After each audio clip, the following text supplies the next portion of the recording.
Segundo livro das Crônicas, capítulo 13. O reinado de Abias, de Judá. No ano 18 do reinado de Jeroboão em Israel, Abias se tornou rei de Judá e governou 3 anos em Jerusalém. A sua mãe se chamava Micaía e era filha de Uriel, da cidade de Gibeá. Houve uma guerra entre Abias e Jeroboão. Abias foi à batalha com um exército de 400.000 soldados valentes, e Jeroboão levou para a luta 800.000 soldados valentes. Abias subiu o monte Zemaraim, na região montanhosa de Efraim, e do alto do monte gritou para Jeroboão e os seus soldados: Escutem, será que vocês não sabem que o Senhor, o Deus de Israel, fez uma aliança eterna com Davi, prometendo que ele e os seus filhos sempre seriam os reis de Israel? Mas Jeroboão, filho de Nebate, servidor de Salomão, filho de Davi, se revoltou contra o seu rei, e uns homens maus e vadios se juntaram a Jeroboão, e eles desafiaram Roboão, filho de Salomão. Roboão era jovem e tímido e não pôde resistir. Vocês são um exército enorme e têm os touros de ouro que Jeroboão fez para serem os seus deuses. Pensam que por causa disso vocês podem ir contra o poder que o Senhor Deus deu aos descendentes do rei Davi?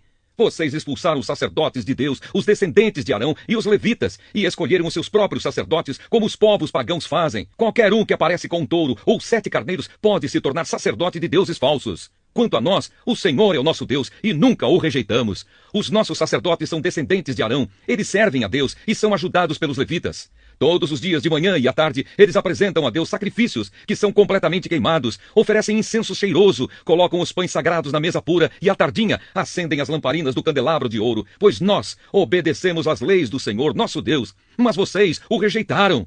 Deus está conosco e vai à nossa frente, e os seus sacerdotes estão prontos para tocar as cornetas a fim de começar a batalha. Povo de Israel, não lutem contra o Senhor, o Deus dos seus antepassados. Vocês não podem vencer. Mas Jeroboão tinha mandado parte do seu exército ficar atrás dos soldados de Abias. O resto ficou na frente deles. Quando os soldados de Abias olharam para trás e viram que estavam cercados pelos soldados de Jeroboão, gritaram a Deus pedindo socorro. Os sacerdotes tocaram as cornetas, os soldados de Abias gritaram, e Deus derrotou Jeroboão e o seu exército diante de Abias e o seu exército. Os soldados de Israel fugiram dos de Judá, pois Deus lhes deu a vitória.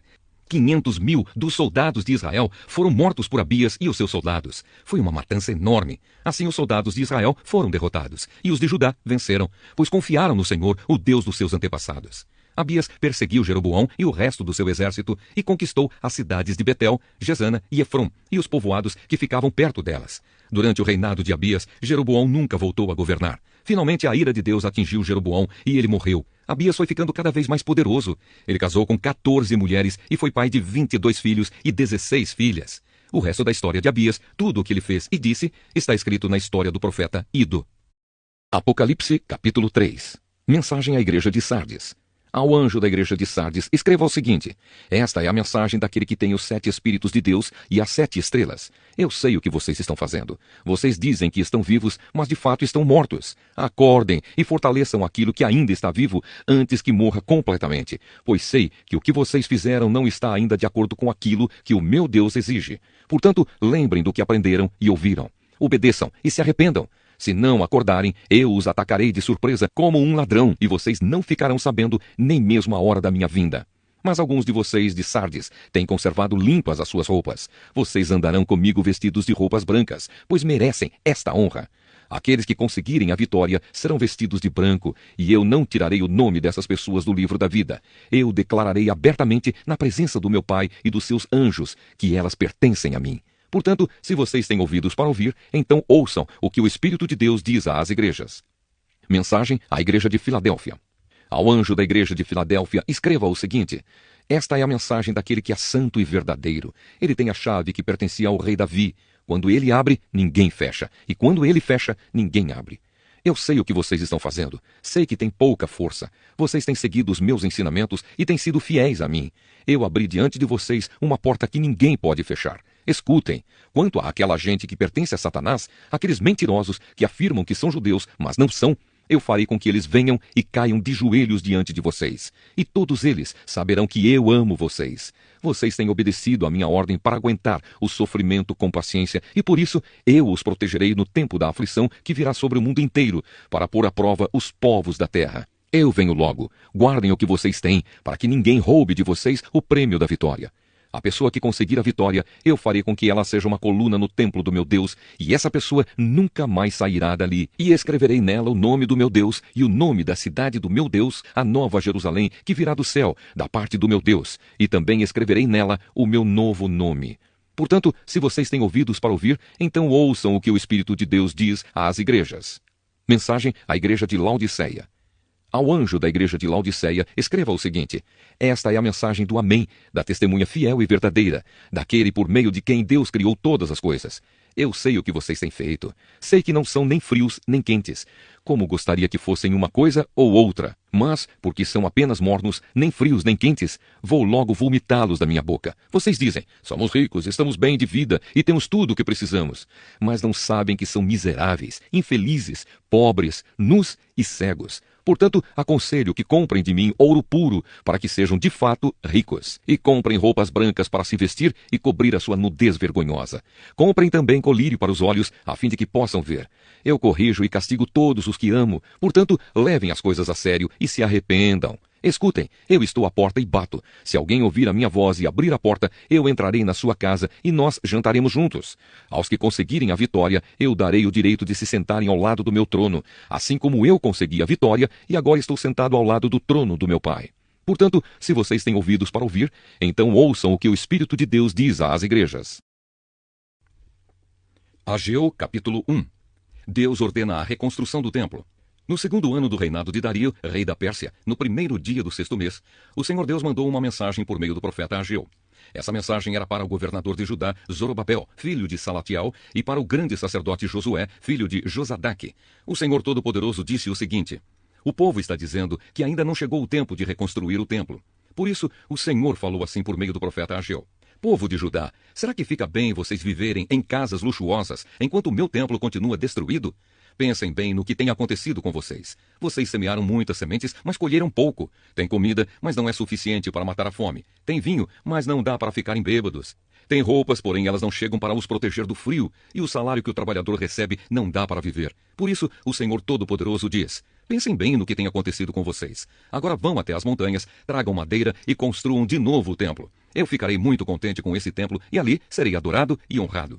Vocês esperavam colheitas grandes, porém elas foram pequenas. E quando estavam levando para casa o pouco que colheram, eu soprei tudo para longe.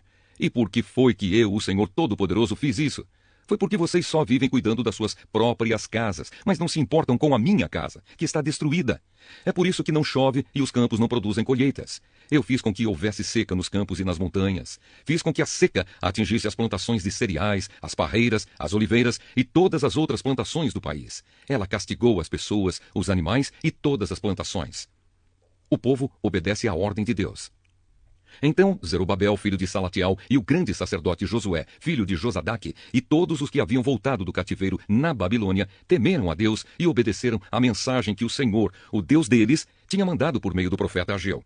E assim Ageu, o mensageiro de Deus, falou e entregou ao povo de Judá a seguinte mensagem: eu estarei com vocês. Eu, o Senhor, falei. O Senhor deu coragem e ânimo ao governador de Judá, Zorobabel, filho de Salatiel, ao grande sacerdote Josué, filho de Josadaque, e a todos os que haviam voltado do cativeiro na Babilônia. Eles foram e começaram a trabalhar no templo do seu Deus, o Senhor Todo-Poderoso, no dia 24 do sexto mês do segundo ano do reinado de Dario. O Evangelho de João, capítulo 2. Jesus vai a um casamento. 2 dias depois houve um casamento no povoado de Caná, na região da Galileia, e a mãe de Jesus estava ali. Jesus e os seus discípulos também tinham sido convidados para o casamento. Quando acabou o vinho, a mãe de Jesus lhe disse: o vinho acabou. Jesus respondeu: não é preciso que a senhora diga o que eu devo fazer. Ainda não chegou a minha hora. Então ela disse aos empregados: façam o que ele mandar. Ali perto estavam 6 potes de pedra. Em cada um cabiam entre 80 e 120 litros de água. Os judeus usavam a água que guardavam nesses potes nas suas cerimônias de purificação. Jesus disse aos empregados: encham de água estes potes. E eles os encheram até a boca. Em seguida, Jesus mandou: agora tirem um pouco de água destes potes e levem ao dirigente da festa. E eles levaram. Então o dirigente da festa provou a água e a água tinha virado vinho. Ele não sabia de onde tinha vindo aquele vinho. Mas os empregados sabiam. Por isso, ele chamou o noivo e disse: todos costumam servir primeiro o vinho bom e depois que os convidados já beberam muito, servem o vinho comum. Mas você guardou até agora o melhor vinho. Jesus fez esse primeiro milagre em Caná da Galileia. Assim ele revelou a sua natureza divina e os seus discípulos creram nele. Depois disso, Jesus, a sua mãe, os seus irmãos e os seus discípulos foram para a cidade de Cafarnaum e ficaram alguns dias ali. Jesus vai ao templo. Alguns dias antes da Páscoa dos judeus, Jesus foi até a cidade de Jerusalém. No pátio do templo, encontrou pessoas vendendo bois, ovelhas e pombas, e viu também os que, sentados às suas mesas, trocavam dinheiro para o povo. Então ele fez um chicote de cordas e expulsou toda aquela gente dali, e também as ovelhas e os bois. Virou as mesas dos que trocavam dinheiro, e as moedas se espalharam pelo chão. E disse aos que vendiam pombas: tirem tudo isto daqui! Parem de fazer da casa do meu pai um mercado! Então os discípulos dele lembraram das palavras das Escrituras Sagradas que dizem: o meu amor pela tua casa, ó Deus, queima dentro de mim como fogo. Aí os líderes judeus perguntaram: que milagre você pode fazer para nos provar que tem autoridade para fazer isso? Jesus respondeu: derrubem este templo, e eu o construirei de novo em 3 dias. Eles disseram: a construção deste templo levou 46 anos, e você diz que vai construí-lo de novo em 3 dias? Porém, o templo do qual Jesus estava falando era o seu próprio corpo. Quando Jesus foi ressuscitado, os seus discípulos lembraram que ele tinha dito isso, e então creram nas Escrituras Sagradas e nas palavras dele. Jesus sabe o que as pessoas pensam. Quando Jesus estava em Jerusalém durante a festa da Páscoa, muitos creram nele porque viram os milagres que ele fazia. Mas Jesus não confiava neles, pois os conhecia muito bem. E ninguém precisava falar com ele sobre qualquer pessoa, pois ele sabia o que cada pessoa pensava.